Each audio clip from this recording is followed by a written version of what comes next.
Is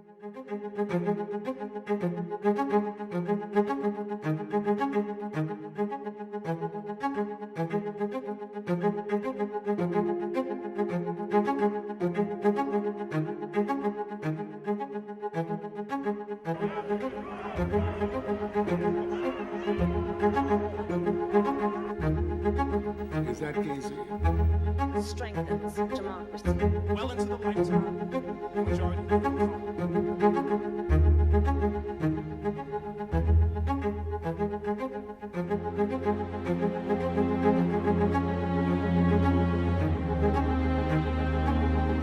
As a child of poverty who never imagined even being able to attend college, my own discovery that learning could be as enabling and transformative as I found it to be as an undergraduate changed the direction of my life in a powerful way.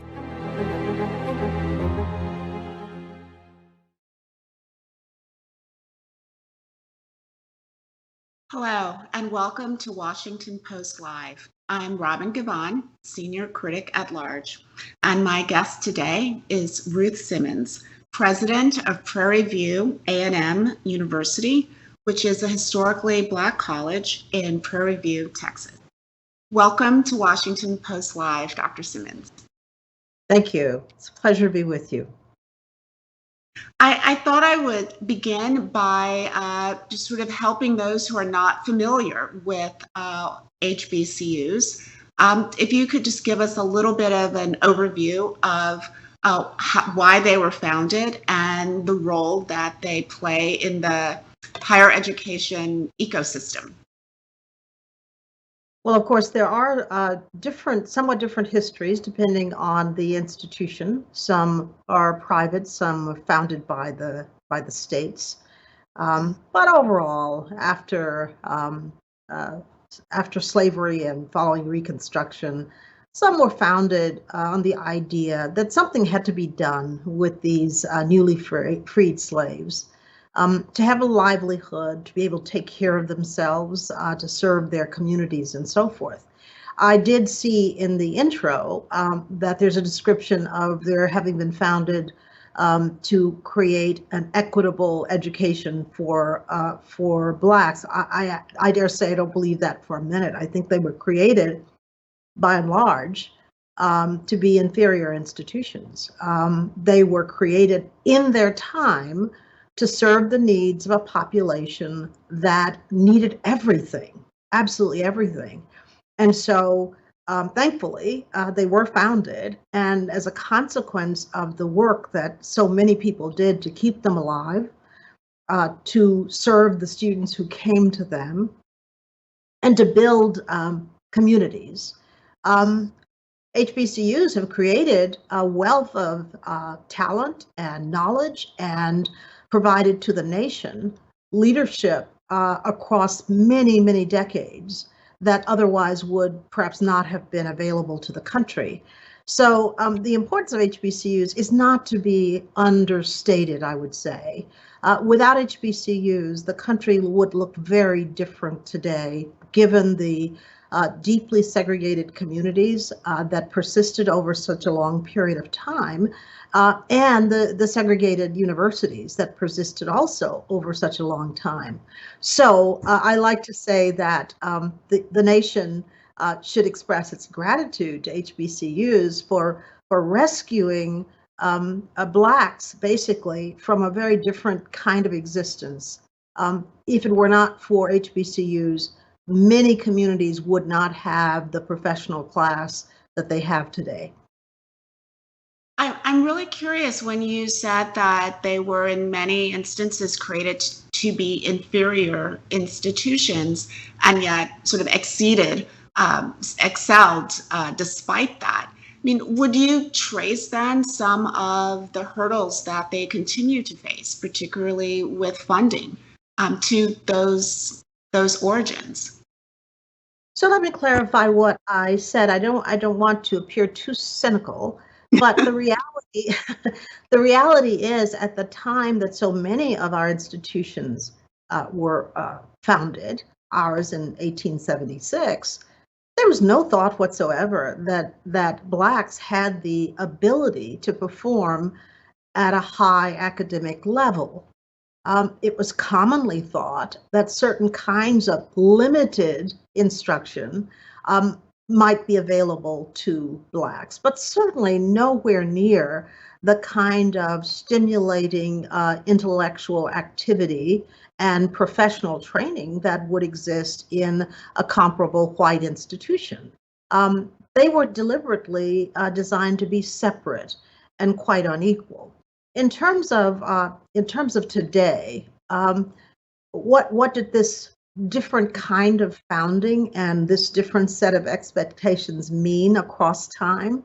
Well, it meant, frankly, that some were founded as very narrow technical schools because Blacks were good with their hands and they were good with labor, and perhaps something should be tailored to those kinds of talents. Some were founded as normal schools, essentially, in order to train people who would be able to educate more Blacks. Over time, those fields expanded very slowly because Black communities had all kinds of needs.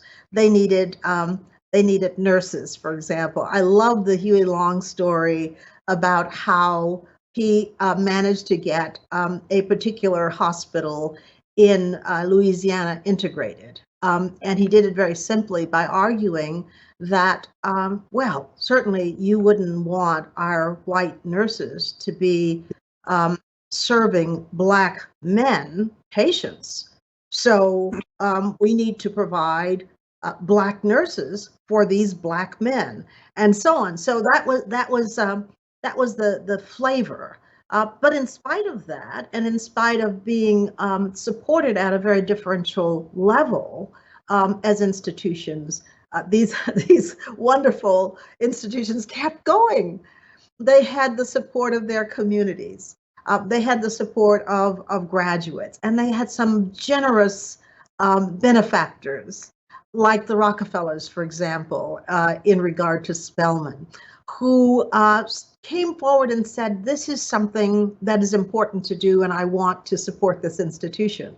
And so my own undergraduate institution, Dillard University, had Rosenwald and Stern, for example, who were very generous to Dillard. These kinds of gifts enabled institutions, private primarily, to keep going for a very long period of time, though it's fair to say they were not able to offer the same level of education as comparable white institutions. Because as you know, education is made up of many parts. It's not just a textbook.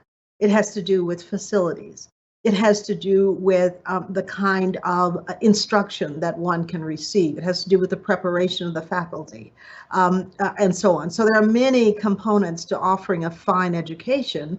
And I would say that HBCUs, for the most part, up until today, have continued to try to do the same thing with less.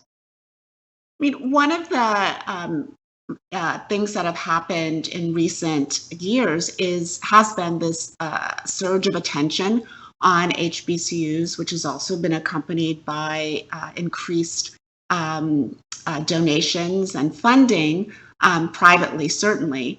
And I'm curious because you've talked about the challenges of some of those funds, that they come with strings attached or limitations.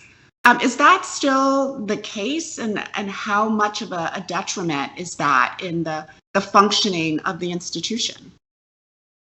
Well, first of all, let me say it is extraordinary that in this very moment, there is a kind of coalescing of support for HBCUs that certainly I've never seen in my entire career. And it is something that is welcome, but it's very different. So here are some of the elements of the difference. First of all, we're dealing with support that is no longer at the symbolic or token level. for so many years, it was. And so donors, institutions, corporations would make a small gift, symbolic, to an HBCU and a huge gift to its counterpart institution. They would make a gift with all kinds of strings attached to HBCUs because, after all, could they even manage money? And so they wanted to be extra cautious about giving funds to HBCUs because of the sense that perhaps HBCUs wouldn't be able to manage as well. And then, of course, they would make gifts to their counterpart institutions that were generously open to the leadership of the institution in terms of directing the funds. Well, guess what's happening today? First of all, the gifts are larger. That is very welcome. Secondly, many of the gifts come absolutely without strings attached. They come with the proviso that the funds be used in whatever way is needed to strengthen the institution. Now, that does two things. First, it gives some credibility to the fact that they believe that the leadership of HBCUs is capable of adding and subtracting, of allocating resources judiciously, and of doing all the things that their counterparts in white institutions can do. So that endorsement is very welcome and long overdue. And secondly, the idea that we are no longer having to funnel funds into things that we don't need. And that's the part that was troubling about the previous era, is we'd be given funds that were welcome in one sense, but not for the most important things that we needed funds for. And so this is an era unlike any that most of us have seen, and we are very grateful for it and very intent on using the resources in the best way possible to improve on what we're able to do for our students. When you assess the interest in HBCUs, I mean, what do you attribute it to? Is it cultural shifts, the racial justice protests over the last few years, the ability of the schools themselves to better advocate for themselves, and increase a different group of citizens who have the wealth that they can even contribute to an HBCU? I mean, is it all of those things, or? It may be a good many of them, but let me say that there is no question that in our country today, we are reckoning with the fact that life in this country for certain groups has not improved to the extent that we thought. That was a pretty rude awakening after the Floyd murder, to say to ourselves, you mean that we spent all this time going through civil rights, having executive orders for affirmative action, having national programs to improve access, and you mean we're no farther along than this?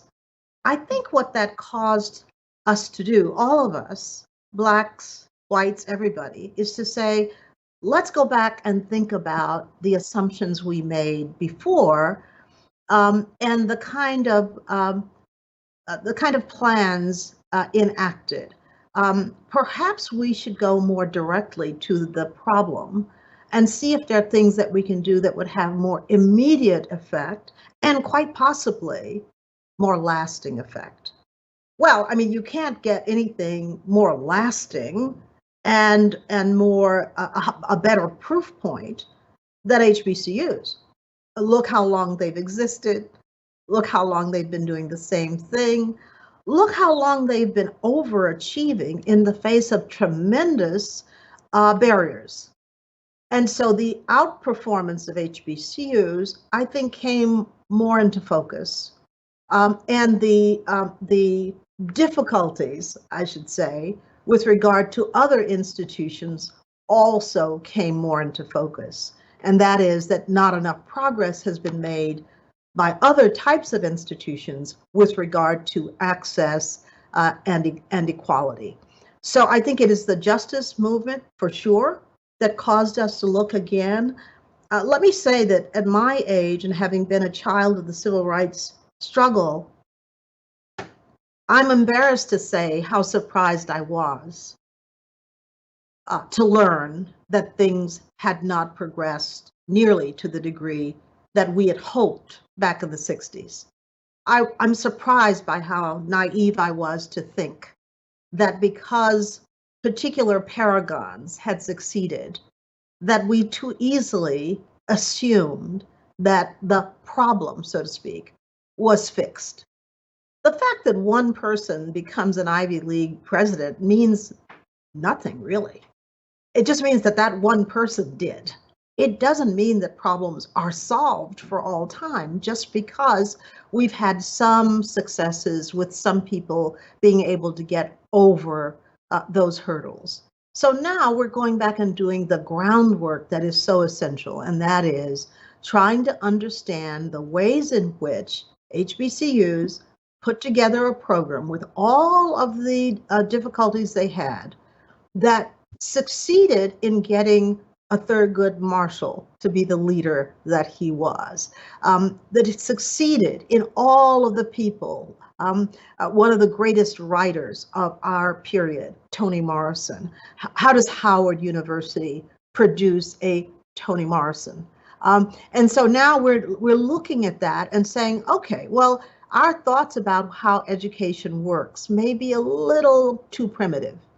Maybe we're not taking adequate consideration of all of the other parameters that contribute to people being productive citizens, being confident in who they are, being able to be a force for good in the country.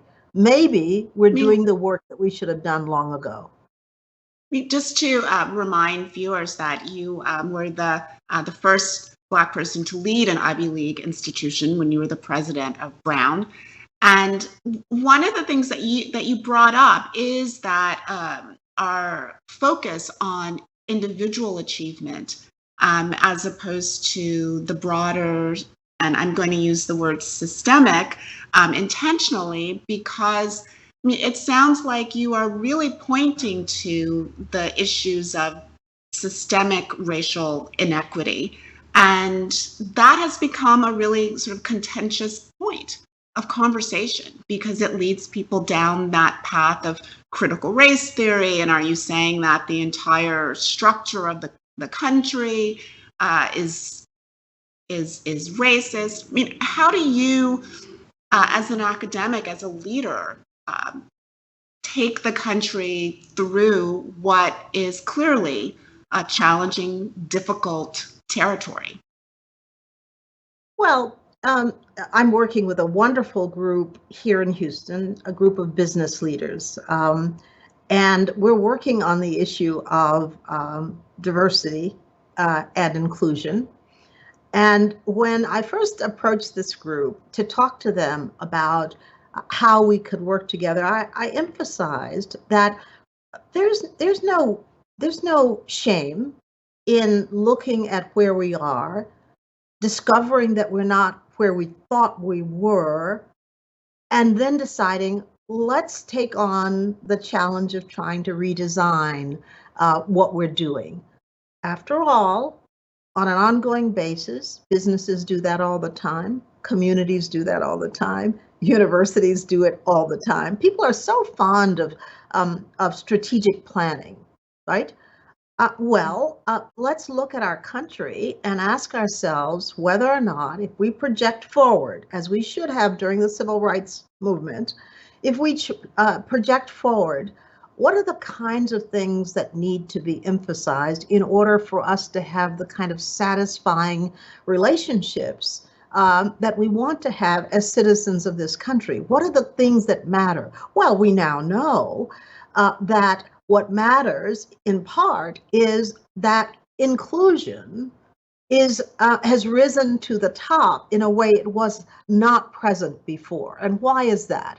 because the way in which we value each other, the way in which we respect each other, these have become factors that we are now looking at and understanding how important they actually are. At first, we concentrated on, well, what's the degree that you have, and do you go to school, and do you get the right degree? And then when you do that, how are you performing, and so forth. We concentrated on all those factors, which were good, but we left something out critical, and that is, you can be the smartest person in the world, and people can still discriminate against you. And so you've got to go back to the root cause and ask yourself, how can we learn as human beings, all of us together, to be the kind of country where people feel valued? That's the nub of it to me.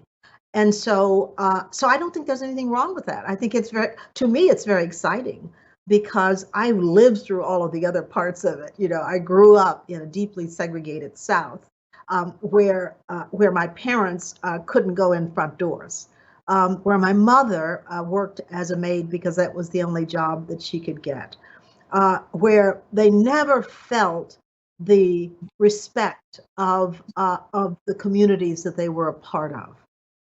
I lived through that. And so I know how much it matters to people that they are valued, that they are respected.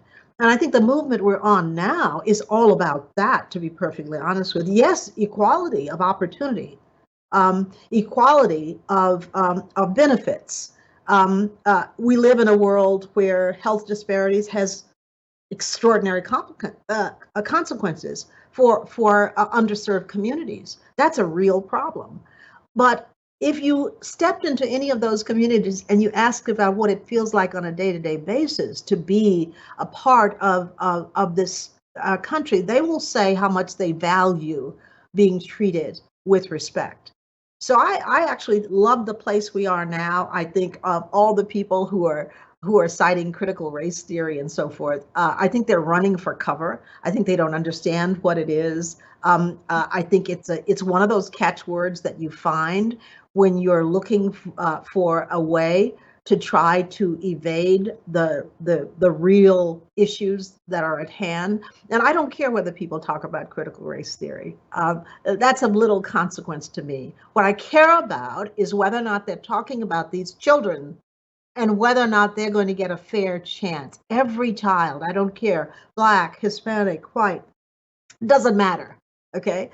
Are they going to, when they are born, will we see them as having a fair chance of living the life that they should live? That's the nub of it.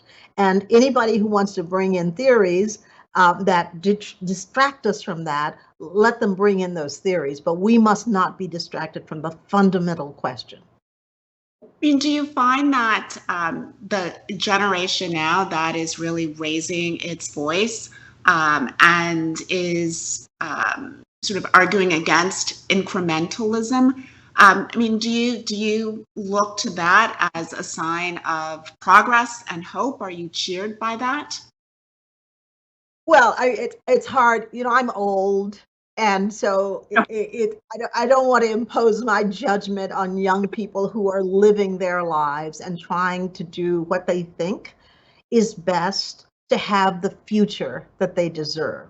So I'm not going to second guess what they're doing. But here's what I do think is very important. What's important is that they care, and that they're actively looking for ways to improve upon the lives of so many people in our country. What can be wrong with that? They may go about it in a different way. And sometimes, I chastise my students all the time, because if they come into my office and they say something that I think is weird or is off base, I challenge them right away. And I said, no, don't. And I was talking to a student who was sending me text messages with all kinds of cryptic things in it. And so I stopped and decided to lecture him about what it's like to be an older person and to be getting text messages the way he's sending them. And so why is it that I don't want to go Rodney King on you, but why is it that we cannot just try to work harder at communicating with each other? Okay, I don't want to have to go and text the way my students text because that's their mode of communication. And I don't want them to feel that they are saddled with all of the restrictions that I was saddled with when I was coming on at their age.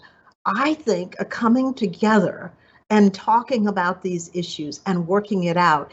And that's the reason that we set up something called an activist in residence in our center here, because we don't want to just complain about the way young people go about things.